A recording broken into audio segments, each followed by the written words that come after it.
Partido loiraduna mayamdo magi yumda hanakre. Pathau ngayhak patharingai laijana haudorai. Imana hayingse khulda chatlu chohai. Yumdaro. Yumdasu changamse. Aduga laibungdasu athen potkaru chohai. Laigi kari thoram lege. Kaishudi laite. Kaigino dude. As yam hangreda. Sibo hangboda kai kaige. Ho yam khangninga horen imada hek hango ai khangde. Numidang mayam puna chak chaminaringai pathaudi kari sukhanda mamada hanglai. Ima hayeng lai. Wado haiba loiba nangde laijana pathaugi makhongda khangkau kauraga mamit ani do lauthokna yenglai. Hanglakano haibagi matagum yenglakpaduda pathau hairamba wado chaplepi aduga laijada munna yengduna lei. Pathauna thawaina hangakani khalludabagi hairubani. Dog hek hangakpaduda mapasu yaubani thebadasu ikaiba phajingaiduda chopani khanduna pakhatli. Mama ibenisu machana haikibado haifet tahaubagi hanglai. Kari haiba ibungo. Laija amuk ising haba sajinaduna pathaugi wado thaidoknaba hotnai. Mama ibeni di pakhatuna nakalda famliba laijagi namgalda nanthaduna senabiri. Pathaudi laijana tawsinaribado khangladuna tuminna matawduda ngakna yengduna lei. Mama na hairai. Khara pharabu nangbo. Oima phare. Sordo sangno holo. Sese isingse khara thakchelo. Chap yungduna lepliba machada chaiduna hairai. Kaino ne imausina tawrise yungduna sum yengaga leirage haibro. Pathau ingak ngakna. Ha kaido haibano. Masidi phajana ngawina. Chak ising chaba loire imungi thabak mayamsu loisinba loiraduna roomda changlakpada pathau na hairai. Nangna ngasai makhada tawriduna kaino. Aduga amuk hajinariduna kaige. Ai khangba yadaba imaga nanga kari wari lege haiba. Wafamdo amuk haudorakpaduda laija haigadaba amuk tali. Hanga anu yariba. Imana laibung kaw hairadi haire. Aduda amuk kaigino adu ada hanga anu. Pathau su anam tanduna amuk hanga laijagi matawduda hena su khangningba poklabani. Aduga ina imada hangagana khongdabu kawrakpawo habu hajinabo. Yamna su khangningkraponi. Dadana adu imada amuk hangaga aibu chophange hairiro. Ngasai thebada chopa phau loidri. Kaino sidabu kai chopningai leige. Lei. Kai leiriba. Haiba talle. As adumai hairadi ai hena khangningi. Laija pathauga kuina loinaraklaba oirabasu angangi matang sidadi koi koina jai. Ikaina hairai. Imana masu uninge aduna aikhoi laibungda karu chona haiba. Pathau haujiktada wakhal laklei. Pangman bahaiduni magi nupina ikaiduna thainaba hotnaribado khanghaudabagi koitan hektan khai hangba haibadu tare. Laijagi wafamduda nungsina yengduna mathanungda chetna konseli aduga hairai. Adugi oire nangna koichen cheli dude aigi pakhatlure. Sigi wasidabu imadamu hangadi aibu chopada siroidro. Adugi wadi aidi nahana nijaba haukrena.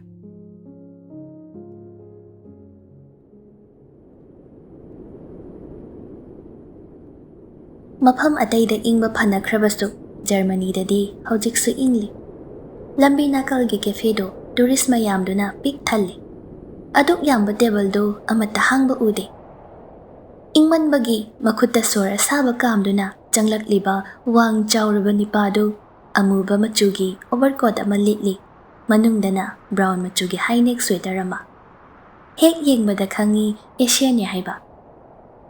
Ingnaga lakpane koilei leiduna yenglakpada khara kachin oirapna window achawbadugi manakta thariba table dudadi nupi amakhak phamba ui haiduna changlai. Nupi dudi pariba novel duda wakhal changmankhibagi lakliba miru su urude. Nupa duna hairai. Excuse me. Do you mind sharing the table? Haujiktada singthanu mamaidu non khallaktuna nokfet tawduna hairai. Not at all, please. Thank you. It's freaking cold here.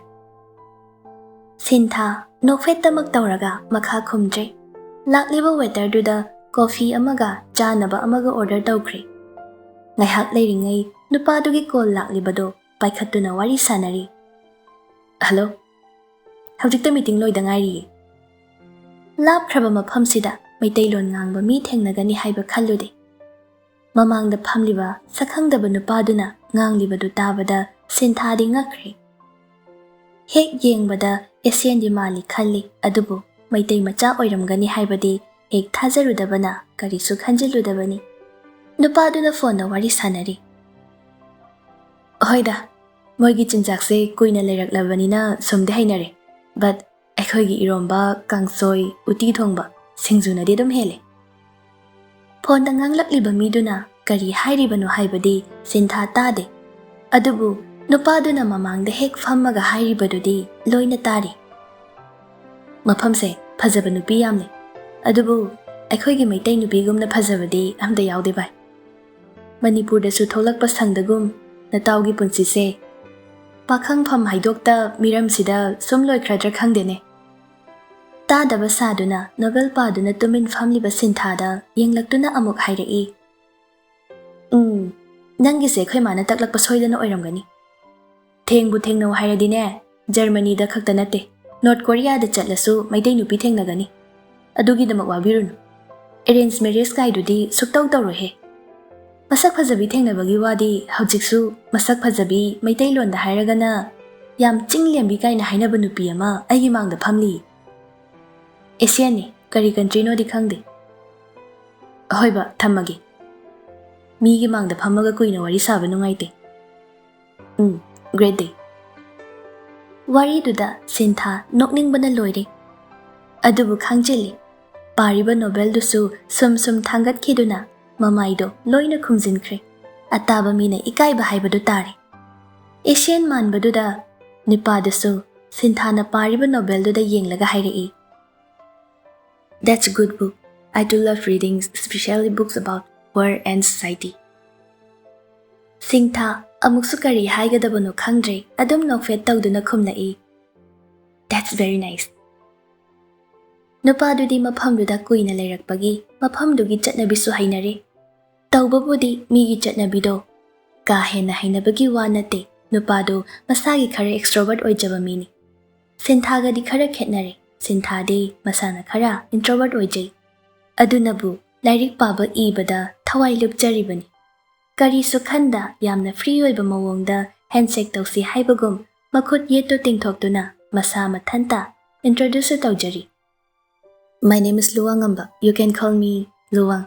I'm from India, Manipur, a small state with beautiful people. Sintha noktaba ngamdre nokfet tawduna wadi ngangda. Handshake tawri. Minoktuna amukka hena Luwang Ambagi thamoibu sumhatkre. Luwang Ambana makha tarei. And you might not believe me, but you remind me of beautiful Manipur women back home. Awang mathaki mahai tamduna research articles, journals, lairik kaya amasu phongkre. Achaw-achawba national amadi international seminars amadi conference kaya amada wa ngangkre. Research loreduna doctorate degree su phangduna mafam sida postdoctorate kidamuk laklibani. Malemgi mafam ataydagi lakpa khang hairaba mayamga loinaduna wari watai tawbasu yawkre.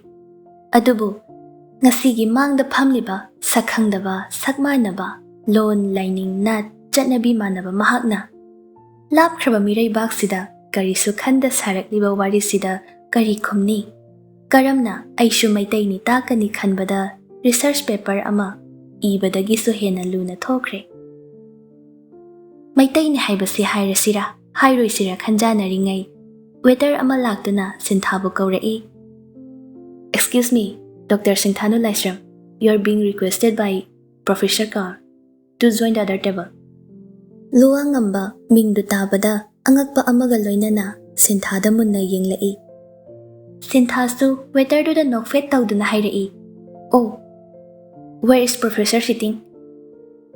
On the other side. May I lead you? Please, thank you.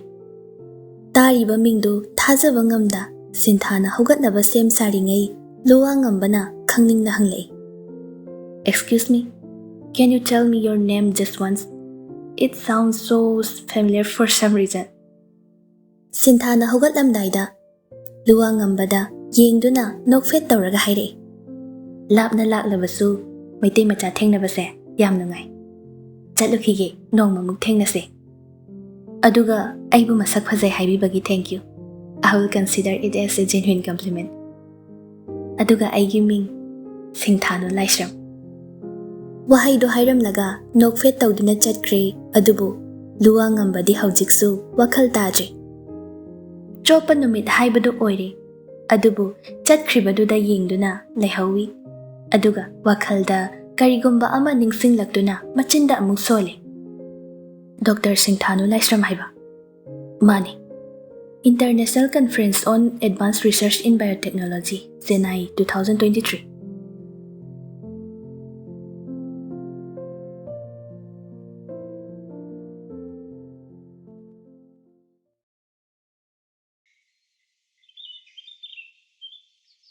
Laina yat kraba kayatni, sem kraba marini. Sinarakiba thaudangni, chahi nipan mapangi mamangda, khulgi lai haraubada, ima maibina laibau cheli. Chahi adugi, mamangi chahi kharado, nong marang kaina tadabana maram oiraga, lausing amata phazana panba yadraduna, khwaidagi awaba chahi oiki. Ima maibina laibau cheli bado, khuldugi afafatta awa ana misi mina tariba mayamse, kamdong na kokani haina, khulgi akhang ahai kaya na takpiramu haina nizari. Paurak iba laibaudo karino khangnaba hotnabada kharadi wana thoki, adubu asamba wahan thokti asumna haibani. Khulda chahong ahong watapada mathakagi hairabadi, imana khanba miduna, mahut sinduna, ngasi haiba korau nongja sidagi, malem laikai koina chattuna, lausing pukai tangani.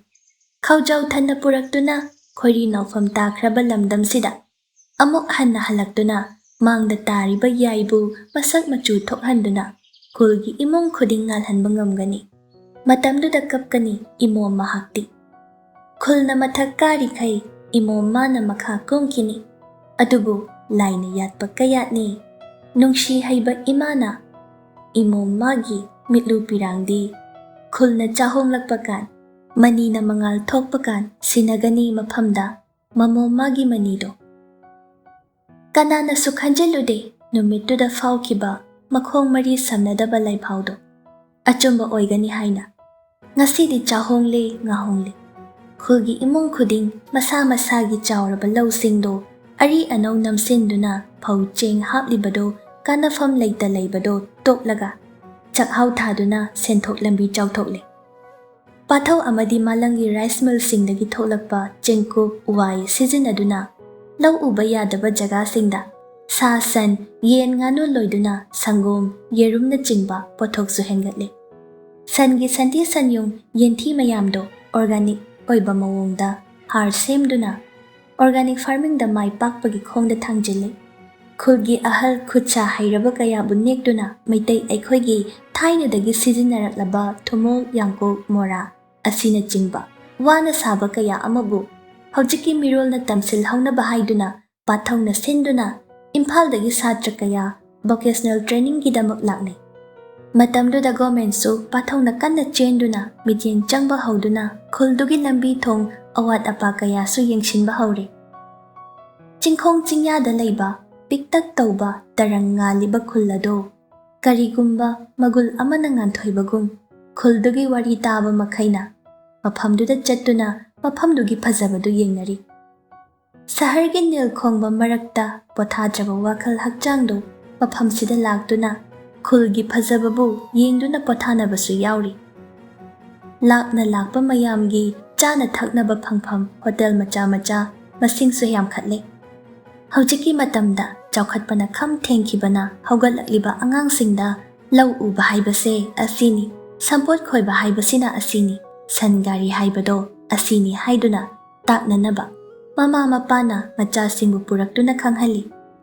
Asumna thabak mayam ama mari samnahanduna pathau amadi malang marup ani changduna anauba organic farming kam eco park linkhattuna laklibba mayamdugi awa pothafamsu semgattuna khuldugi senmitlon kharaga hena hengatle paikhatliba thabaksing asidagi phanglakpa senphamdu tangkhai amadi malangi oihalli aduga khara amana pathongna phangle aduga lemhauribadudi khuldugi angangsinggi mahai masing tamnaba school linkhattuna malemgi chawkhatlaba maphamsinggi angangsingum khul asigi angangsingsu mahai masing tamhanduna khul asigi khakta natana lamdam asigi tunggi yumbi semgatpada chawraba mateng pangli